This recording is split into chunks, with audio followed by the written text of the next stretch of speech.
માટેનો જે સંકલ્પ કર્યો છે અને માદરે વતન મોણપુરને હરિયાળું બનાવવા માટે તેઓએ ત્યાંથી કમિટીએ સંકલ્પ કર્યો છે અને પોતાના વતનને રતન બનાવવા માટે આ યુવાનોનો જે ઉત્સાહ છે એને આપણે મોણપુરના તમામ આગેવાનો અને ગ્રામજનોએ સાથ સહકાર આપવાનો છે તન મન અને ધનથી।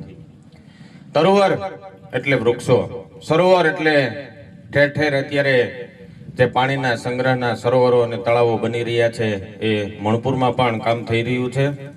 સંતજન એટલે પરબ સત્તાધાર બગદાણા જેવી આપણી જે દેહાણ જગ્યાઓ છે એ માનવ સેવાના અવિરત કાર્યો કરી રહ્યા છે। જ્યાં ટુકડો ત્યાં હરી ઢુકડો એ સૂત્રને સાકાર કરી અને માનવતાનું જે ઉત્તમ કાર્ય કરી રહ્યા છે।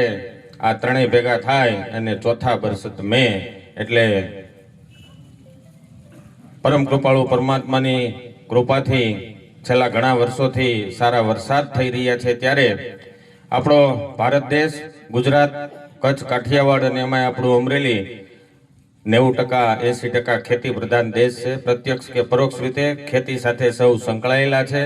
આપણી ગ્રામ્ય જીવનની સંસ્કૃતિ છે એને ધબકતી રાખવા માટે આપણા ગામડામાં જ આ માટીની મણપુરની માટીની ધૂળમાં ઉછરી અને મોટા થઈ અને ધંધા વ્યવસાય અર્થે સુરત અમદાવાદ મુંબઈ સ્થાયી થયેલા સૌ યુવાનોને મનમાં એમ થાય કે મારે માદરે વતનને હરિયાળું બનાવવું છે, ગ્રીન વિલેજ બનાવવું છે અને એના માટે એમણે જે આ એક સેવા યજ્ઞની શરૂઆત કરી છે અને એને સપોર્ટ કરવા માટે આપ સૌ મોણપુર ગામના પધારેલા સૌ આગેવાનો વડીલો આપ સૌનું ભાવેશભાઈ હમણાં સ્વાગત કર્યું અને ઘણી બધી વાત કરી છે।